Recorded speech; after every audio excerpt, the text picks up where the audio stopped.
Hello बच्चों, good morning. कैसे हो आप लोग? बढ़िया, चलिए बहुत अच्छी बात है।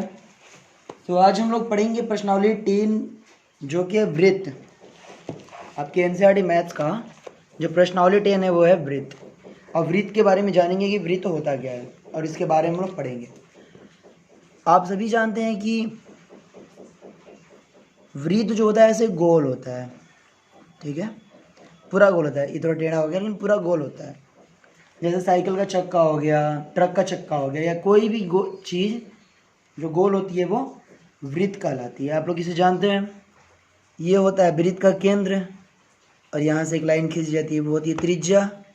इसमें बहुत सारी त्रिज्याएँ होती हैं। और एक लाइन जो वृत्त के केंद्र से होते हुए जाए और इस पार से उस पार, इसे करते हैं वृत्त का व्यास। और इसे जो साइड साइड में है इसे कहते हैं परिधि। इसे क्या बोलते हैं? परिधि। इसे बोलते हैं व्यास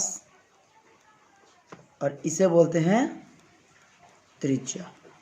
ठीक है, यही बोलते हैं, आप लोग तो पता होगा। और इसे तो केंद्र बोलते ही हैं।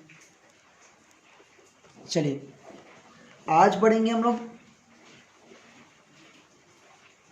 प्रतिच्छेदी रेखा, छेदक रेखा, स्पर्श रेखा, ये सारी चीज़ें आज हम लोग पढ़ेंगे। ठीक है, ठीक है। तो आज इस वीडियो में देखते हैं छेदक रेखा और अछेदक रेखा। अछेदक रेखा कहिए या अप्रतिच्छेदी रेखा कहिए। जैसे एक वृत्त दिया रहता है, ठीक है, ये वृत्त है और कोई रेखा अगर इसको ऐसे छेद, इस पार से उस पार तक छेद कर निकल जाए, नाम ही ऐसा है छेदक रेखा, तो हम क्या बोलें? अगर कोई रेखा इस वृत्त को इस पार से उस पार छेद कर निकल जाए तो इस रेखा को बोलते हैं छेदक रेखा। ठीक है। और कोई ऐसे वृत्त है और इसे अगर दूर से निकले, ऐसे इसे थोड़ा सा भी टच नहीं हुआ, तो ये इसे कहेंगे अछेदक रेखा। सही है। अब एक बात बताइए, अब ये तो हो गया छेदक रेखा और अछेदक रेखा। अब एक ऐसे वृत्त दिया हुआ है और कोई यहाँ से एक रेखा क्रॉस करती है ऐसे, तो इस वृत्त के सिर्फ एक बिंदु पे स्पर्श करेगी, एक बिंदु को छुएगी। ऐसे देखने में तो लग रहा है कि 3-4 बिंदुओं पे है, लेकिन ये सिर्फ और सिर्फ वृत्त के किसी एक बिंदु पे छुएगी। ठीक है, तो ये हो गई आपकी स्पर्श रेखा। और जिस बिंदु पे छुआ है इसने, इसको कहते हैं स्पर्श बिंदु। बात आई समझ में? ये सिर्फ एक बिंदु पे छूती है, देखने में 3-4 लगता है लेकिन छूती सिर्फ एक ही बिंदु पे है। अच्छा, अब मैं आपको नोट्स पे सीधा ले चलता हूँ और कुछ वहाँ समझाने की कोशिश करता हूँ। देखिए, ये तो अभी हम लोगों ने समझा प्रतिच्छेदी रेखा माने अप्रतिच्छेदी रेखा और छेदक रेखा। स्पर्श बिंदु हमने समझा, स्पर्श रेखा समझा। और एक प्रमेय होता है। प्रमेय होता है कि वृत्त की किसी वृत्त के किसी बिंदु पर स्पर्श रेखा स्पर्श बिंदु से जाने वाली त्रिज्या पर लंब होती है। जैसे ये एक वृत्त है और ये एक बिंदु है, यहाँ से कोई स्पर्श रेखा गई है और इस बिंदु से केंद्र पे कोई ऐसे एक रेखा खींच दिया जाए, रेखाखंड, तो ये जो त्रिज्या होगी ना वृत्त की, वह इस स्पर्श रेखा पर ऐसे लंब होगी। ये प्रमेय कहता है। ठीक है, इसी से ओपी लंब है XY पर। बात आई समझ में? और इसी का जस्ट उल्टा होता है कि वृत्त के केवल एक बिंदु से एक और केवल एक स्पर्श रेखा खींची जा सकती है। वृत्त के केवल बिंदु से एक और केवल एक स्पर्श रेखा खींची जा सकती है। जैसे ये वृत्त है, इसकी एक बिंदु से केवल एक ही स्पर्श रेखा खींची जा सकती है। यही बात इस प्रमेय में लिखा हुआ है। ठीक है, तो चलिए हम सीधा प्रश्नावली 10.1 में चलते हैं और वहाँ से सवाल को समझते हैं। कह रहा है कि एक वृत्त की कितनी स्पर्श रेखाएं खींची जा सकती हैं।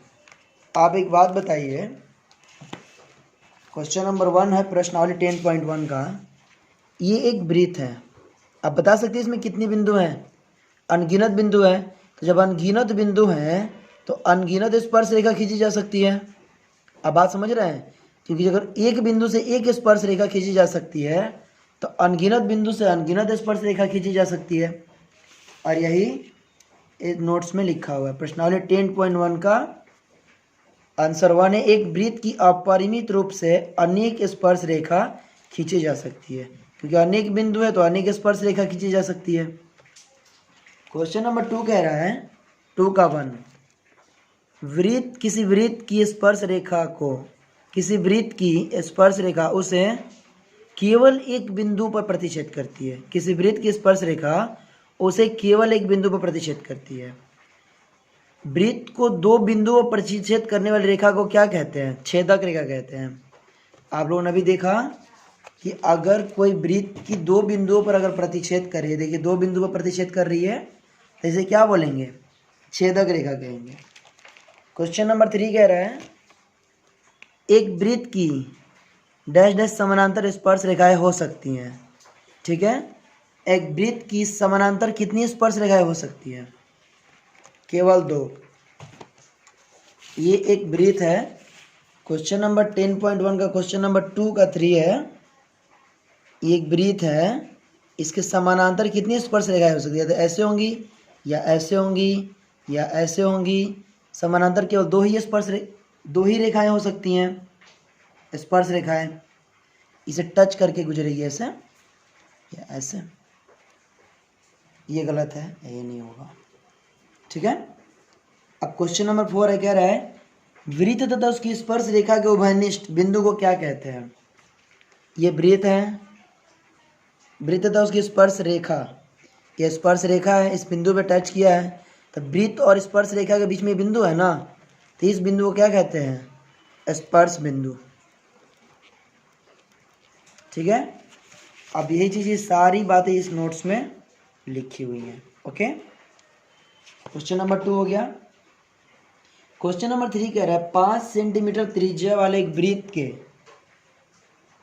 5 सेंटीमीटर त्रिज्या वाले एक वृत्त के बिंदु P पर स्पर्श रेखा PQ केंद्र O से जाने वाली एक रेखा से बिंदु Q पर इस प्रकार मिलती है कि OQ बराबर 12 सेंटीमीटर और PQ की लंबाई ज्ञात कीजिए। ठीक है, चलिए, यह आपका क्वेश्चन नंबर प्रश्नावली 10.1 का 3 नंबर। ये कह रहा है 5 सेंटीमीटर त्रिज्या, ये त्रिज्या हमने 5 सेंटीमीटर लिया, ऐसे एक प्रकार रखा और पूरा ऐसे घुमा दिया। ठीक है, पूरा घुमा दिया, 5 सेंटीमीटर का ये वृत्त बन गया। कह रहा है कि P बिंदु पर स्पर्श रेखा PQ, ये P बिंदु पर स्पर्श रेखा ये PQ केंद्र O से जाने वाली एक रेखा, हमने एक रेखा ले लिया जो ऐसे ये वाला जो केंद्र O से जाता है, Q पर इस प्रकार मिलती है। इस Q पर ये रेखा जो है केंद्र से ऐसे जाएगा आर पार, यहाँ पे इस प्रकार मिलती है कि OQ जो है ये है 12 सेंटीमीटर। तो कह रहा है PQ यानी इसकी लंबाई ज्ञात कीजिए।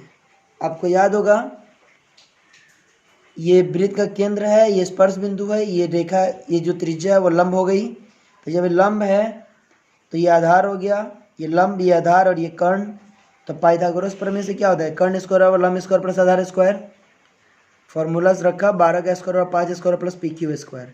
इस प्रकार PQ का जो मान आ गया √119।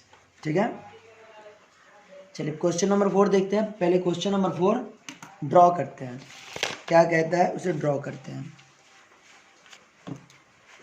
प्रश्नावली 10.1 का क्वेश्चन नंबर कह रहा है कि एक वृत्त खींचिए और एक दी गई रेखा के समानांतर 2 ऐसी रेखाएं खींचिए कि उनमें से एक स्पर्श हो तथा दूसरी छेदक रेखा हो। देखिए कि एक सबसे पहले तो आप एक वृत्त खींचिए। ठीक है, ऐसे आप एक वृत्त बनाइए, वृत्त बन गया। अब कह रहा है कि एक दी गई रेखा के समानांतर दो ऐसी रेखाएं खींचनी है कि उनमें से एक स्पर्श रेखा हो तो दूसरी छेदक रेखा हो। ऐसे वृत्त खींच लिया। अब एक काम कीजिए, आप यहाँ पे इसके समानांतर एक ऐसे कोई रेखा खींच दीजिए वृत्त के समानांतर। अब इसे खींच लिया तो अब एक काम कीजिए, इस रेखा को डिवाइड करना है, सॉरी रेखाखंड को इससे आप डिवाइड करना है। तो रेखा को डिवाइड करने के लिए क्या करते हैं, इसके एक सिरे पर रखा, आधा से अधिक लिया, इधर काटा इधर काटा, और इस सिरे पर रखा, इधर काटा और इधर काटा। ऐसे ही करते हैं ना। चलिए इसे किया। अब आप क्या कीजिए कि इसे आप इसे ऐसे, सॉरी मिस्टेक हो गया यहाँ पे, ऐसे नहीं होगा, गलती हो गई छोटी सी।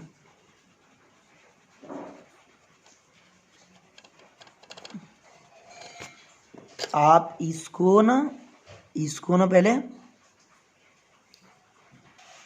केंद्र पे ऐसे रखिए और इस रेखाखंड को ऐसे चाप काटिए, ऐसे, ठीक है, ऐसे चाप काटिए।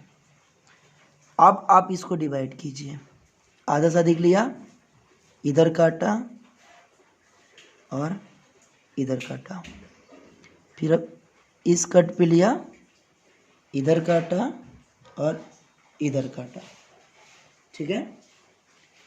और अब इसे मिला देते हैं। ये देखिए बिल्कुल सेंटर में मिलेगा, ऐसे मिला दीजिए, ठीक है, मिल गया। चलिए इस रेखा का हमने नाम दे दिया M। अब उसके बाद कह रहा है कि एक स्पर्श रेखा खींचनी है। तो आपको तो ये मिल गया यहाँ पे एक बिंदु वृत्त पर, और यहाँ पे आप ऐसे एक प्रकार रखिए, ऐसे चांद रखिए और ऐसे 90 डिग्री का ऐसे खींच दीजिए। ये आपका बिल्कुल 90 डिग्री होगा। और ये आपकी स्पर्श रेखा। सब कंडीशन नंबर 1 पूरा हो गया।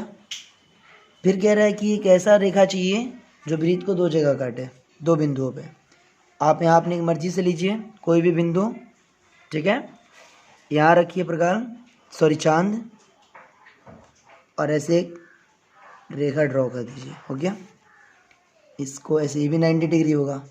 इसका नाम आप दे दीजिए N, इसका एक केंद्र का नाम दे दीजिए O, ठीक है। इस बिंदु का नाम दे दीजिए B, इस बिंदु का नाम दे दीजिए A, और इस रेखा का नाम दे दीजिए M डैश, इस बिंदु का नाम दे दीजिए आप P। देखिए सवाल पूरा हो गया कि एक वृत्त के सामने एक रेखा खींचना है और एक ऐसी रेखा खींचना है कि वो वृत्त की एक स्पर्श रेखा हो और दूसरी वृत्त की एक छेदक रेखा हो, ठीक है। आया समझ में। अगर आपको नोट्स चाहिए तो नोट्स में से बना हुआ है, देखिए ये नोट्स में सेम फिगर है। पर्सनालिटी 10.1 का क्वेश्चन नंबर 4, और कैसे बना सब स्टेप बाय स्टेप लिखा होगा कि एक वृत्त लेंगे, फिर एक रेखा LM खींचेंगे, फिर MLM को संधिभाजित करेंगे। सारी बातें से लिखी हुई है, ओके। तो अब नोट्स भी लेंगे तो सब समझ में आएगा। इस प्रकार प्रश्नावली 10.1 कंप्लीट होता है। हम लोग अगले चैप्टर में प्रश्नावली 10.2 देखते हैं, ठीक है। तब तक के लिए आप लोग प्रैक्टिस कीजिए और चैनल को सब्सक्राइब कर दीजिए।